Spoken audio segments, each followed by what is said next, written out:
आपके लिए इस वीडियो में लेकर आया हूँ। अगर आपको उनमें से किसी का भी आंसर पता है तो हमें कमेंट बॉक्स में बता सकते हैं। तो इसका सही आंसर ऑप्शन बी हो जाएगा, लोथल। सिंधु सभ्यता का ये पत्तन नगर यानी कि बंदरगाह था। तो आपको ये भी ध्यान रखना है कि आपसे एग्जाम में ये शब्द दे दिया जाए पत्तन नगर, तो इसे ही बंदरगाह बोला जाता है। तो आप इस चीज़ को ध्यान रखिएगा। और ये क्वेश्चन देखिए कई बार एग्जाम में बार बार रिपीट होता रहता है, तो आप इसे जरूर याद रखिएगा। और देखिए अगर हम बात करें लोथल वर्तमान में कहाँ पर है, तो गुजरात के अहमदाबाद जिले में स्थित है। तो चलिए अगला क्वेश्चन देखते हैं। क्वेश्चन नंबर 2 है, सिंधु घाटी सभ्यता के लोगों के मकान बने होते थे। सही आंसर ऑप्शन ए हो जाएगा, पक्की ईंटों। आपको याद रखना है सिंधु घाटी सभ्यता के लोगों के मकान पक्की ईंटों के बने होते थे। और देखिए ये जो सिंधु घाटी सभ्यता थी एक सुव्यवस्थित यानी कि एक नगरीय सभ्यता थी। तो आपको ये जरूर याद रखना है कि सिंधु घाटी सभ्यता एक नगरीय सभ्यता थी। तो चलिए अगला क्वेश्चन देखते हैं। सिंधु घाटी सभ्यता का विशाल स्नानागार कहाँ पाया गया था। Right answer option B, Mohenjodaro में। आपको ये जरूर याद रखना है, कई बार एग्जाम में ये क्वेश्चन पूछा गया है। तो कहाँ पर पाया गया था, मोहनजोदड़ो में पाया गया था विशाल स्नानागार। और देखिए इस स्नानागार का प्रयोग आम जनता के लिए विशेष आयोजनों के लिए किया जाता था। और देखिए मैं आपको मोहनजोदड़ो के बारे में कुछ और पॉइंट बता देता हूँ जो कि एग्जाम में पूछे जाते हैं। मोहनजोदड़ो को मृतकों का टीला कहा जाता है, आपको याद रखना है। और देखिए मोहनजोदड़ो की खोज राखल दास बनर्जी ने 1922 ईस्वी में की थी। तो आपको ये डेट याद रखनी है। और देखिए वर्तमान में मोहनजोदड़ो पाकिस्तान के सिंध प्रांत के लारकाना जिले में सिंधु नदी के किनारे स्थित है। तो आपको ये सभी पॉइंट याद रखने हैं। तो चलिए अगला क्वेश्चन देखते हैं। क्वेश्चन नंबर 4 है, भारत में सबसे पहले खोजा गया शहर कौन सा था। Right answer option A, Harappa. Bharat में खोजा गया सबसे पहला शहर था हड़प्पा, आपको याद रखना है। और देखिए इसकी खोज दयाराम साहनी ने 1921 ईस्वी में की थी। तो आपको ये डेट याद रखनी है। तो चलिए नेक्स्ट क्वेश्चन देखते हैं। मोहनजोदड़ो में सबसे बड़ा भवन कौन सा है। राइट आंसर ऑप्शन बी, अन्नागार। देखिए इससे पहले मैं आपको मोहनजोदड़ो के बारे में एक क्वेश्चन करवा चुका हूँ कि जो विशाल स्नानागार पाया गया था मोहनजोदड़ो में पाया गया था। लेकिन इस क्वेश्चन में पूछा गया है कि मोहनजोदड़ो में सबसे बड़ा भवन कौन सा था।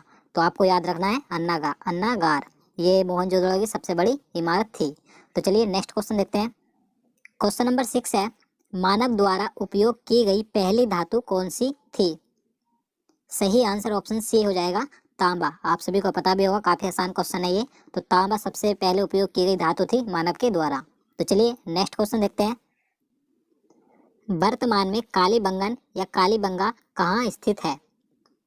Right answer option D, Rajasthan. आपको याद रखना है कालीबंगा राजस्थान में स्थित है। देखिए ये घग्गर नदी के किनारे स्थित है। और देखिए इसकी खोज 1953 ईस्वी में एक घोष के द्वारा की गई थी। और देखिए यहाँ से एक जुते हुए खेत के साक्ष्य मिले थे। तो आपको ये याद रखना है। तो चलिए अगला क्वेश्चन देखते हैं। क्वेश्चन नंबर 8 है, हड़प्पा वासी किस वस्तु के उत्पादन में अग्रणी थे। राइट आंसर ऑप्शन सी, कपास। आपको याद रखना है कपास के उत्पादन में अग्रणी थे हड़प्पा वासी। देखिए ये अन्य फसल भी उगाते थे जैसे कि चावल, गेहूं, जौ, तरबूज, मटर आदि। लेकिन जो सबसे ज़्यादा ये फसल का उत्पादन करते थे कपास का करते थे। तो आपको याद रखना है। तो चलिए नेक्स्ट क्वेश्चन देखते हैं। देवी माँ की पूजा किससे संबंधित थी। सही आंसर ऑप्शन ए हो जाएगा, सिंधु घाटी सभ्यता। तो आपको याद रखना है सिंधु घाटी सभ्यता से संबंधित है देवी माँ की पूजा, यानी कि यहाँ के लोग देवी माँ की पूजा करते थे। और देखिए कुछ लोग यहाँ के पशुपति की भी पूजा करते थे, यानी कि शिव की पूजा भी करते थे। तो आपको ये दोनों याद रखने हैं। तो चलिए अगला क्वेश्चन देखते हैं। क्वेश्चन नंबर 10 है, कौन सा सिंधु शहर जो बिना गढ़ यानी कि किला का था। देखिए इस क्वेश्चन में पूछा गया है कि सिंधु घाटी सभ्यता का ऐसा कौन सा शहर था जो बिना किले का था, यानी कि वहां पर किला नहीं था। तो इसका सही आंसर ऑप्शन डी हो जाएगा, चन्हूदड़ो। आपको याद रखना है चन्हूदड़ो ऐसा शहर था जहां पर किले के साक्ष्य नहीं मिले हैं। देखिए इसकी खोज मैं आपको बता दूं 1934 ईस्वी में NG मजूमदार के द्वारा की गई थी। तो आपको ये डेट याद रखनी है, 1934 ईस्वी में। तो चलिए नेक्स्ट क्वेश्चन देखते हैं। क्वेश्चन नंबर 11 है, कांसे की नर्तकी की मूर्ति कहाँ से मिली थी। सही आंसर ऑप्शन ए, मोहनजोदड़ो से। आपको याद रखना है आपने पढ़ा होगा कांसे की एक जो स्त्री की मूर्ति थी नृत्य करती हुई, तो मोहनजोदड़ो से प्राप्त हुई थी। तो आपको याद रखना है। तो चलिए अगला क्वेश्चन देखते हैं। विश्व की सबसे प्राचीन सभ्यता का क्या नाम है। Right answer option B, Mesopotamia की सभ्यता। देखिए ये विश्व की सबसे प्राचीन सभ्यता है मेसोपोटामिया की सभ्यता। देखिए मेसोपोटामिया का जो शाब्दिक यूनानी अर्थ होता है दो नदियों के बीच। इसका शाब्दिक अर्थ होता है मेसोपोटामिया का। तो चलिए अगला क्वेश्चन देखते हैं। क्वेश्चन नंबर 13 है, सिंधु घाटी सभ्यता की लिपि क्या थी? राइट आंसर ऑप्शन सी, अज्ञात। देखिए आपको याद रखना है, जो सिंधु घाटी सभ्यता से लिपि मिली थी उसका अभी तक पता नहीं चल सका है कि वह किस प्रकार की लिपि थी, तो ये अज्ञात है। तो चलिए अगला क्वेश्चन देखते हैं। वैदिक सभ्यता किस प्रकार की सभ्यता थी? सही आंसर ऑप्शन बी, ग्रामीण सभ्यता। देखिए इससे पहले मैं आपको सिंधु घाटी सभ्यता के बारे में बता चुका हूँ कि सिंधु घाटी की सभ्यता नगरीय सभ्यता थी और वैदिक सभ्यता ये ग्रामीण सभ्यता थी। तो ये दो क्वेश्चन अधिकतर एग्जाम में पूछे जाते हैं, तो आप इन दोनों को याद रखिएगा। देखिए जो वैदिक सभ्यता थी ये आर्यों के द्वारा विकसित की गई ग्रामीण सभ्यता थी, तो आपको ये सभी ध्यान रखना है। तो चलिए अगला क्वेश्चन देखते हैं। क्वेश्चन नंबर 15 है, आर्यों की भाषा क्या थी? Right answer option C, Sanskrit. आपको याद रखना है आर्यों की भाषा संस्कृत थी। तो चलिए अगला क्वेश्चन देखते हैं। आर्य भारत में सर्वप्रथम कहाँ आकर बसे थे? सही आंसर ऑप्शन सी, सप्त सिंधु क्षेत्र। देखिए यह क्षेत्र आधुनिक पंजाब तथा उसके आसपास का क्षेत्र है, तो आपको याद रखना है आर्य सर्वप्रथम सप्त सिंधु क्षेत्र में आकर बसे थे। देखिए अगर हम बात करें कि आर्यों का मूल निवास स्थान क्या था, देखिए इसके लिए कई विद्वानों के अलग अलग मत हैं, लेकिन मैक्स मूलर के अनुसार इनका मूल निवास मध्य एशिया था, तो आपको याद रखना है। तो चलिए नेक्स्ट क्वेश्चन देखते हैं। वैदिक लोगों द्वारा किस धातु का प्रयोग पहले किया गया था? राइट आंसर ऑप्शन डी, तांबा। आपको याद रखना है। देखिए इसके बारे में आपको सही से बता देता हूँ। जो वैदिक सभ्यता थी उसे दो भागों में बांटा गया था, ऋग वैदिक काल और दूसरा उत्तर वैदिक काल। तो ऋग वैदिक काल में आर्य तांबे से परिचित थे, यानी कि वैदिक सभ्यता में के लोगों द्वारा सर्वप्रथम तांबे का प्रयोग किया गया था। और उत्तर वैदिक काल में जो उत्तर वैदिक काल के लोग थे वे लोहे से भी परिचित हो गए थे, तो आपको याद रखना है। तो चलिए अगला क्वेश्चन देखते हैं।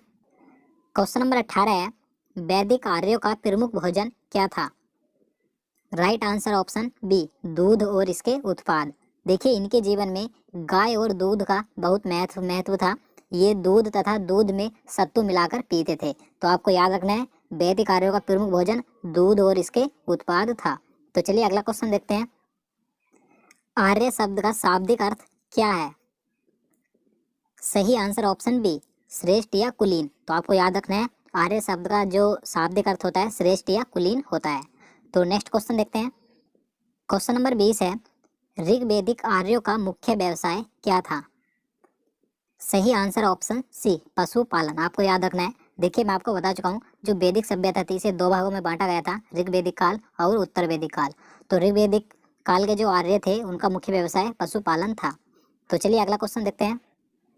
प्रसिद्ध गायत्री मंत्र किससे लिया गया है? Right answer option D, Rigveda. देखिए आप सभी को पता भी होगा, ये क्वेश्चन कई बार एग्जाम में पूछा जाता है, तो आप इसे जरूर याद रखिएगा। देखिए ऋग्वेद के तीसरे मंडल से लिया गया है और यह सूर्य देवता को समर्पित है गायत्री मंत्र। और देखिए अगर हम बात करें ऋग्वेद में कुल 10 मंडल हैं और 1028 सूक्त हैं, और जो कुल वेदों की संख्या है आप सभी को पता होगा 4 है। 4 वेद कौन कौन से हैं? यजुर्वेद, अथर्ववेद, सामवेद और ऋग्वेद। तो आप इन्हें याद रखिएगा। तो चलिए अगला क्वेश्चन देखते हैं। क्वेश्चन नंबर 22 है, सबसे प्राचीनतम वेद कौन सा है? Right answer option D, Rigveda. काफी आसान क्वेश्चन है ये।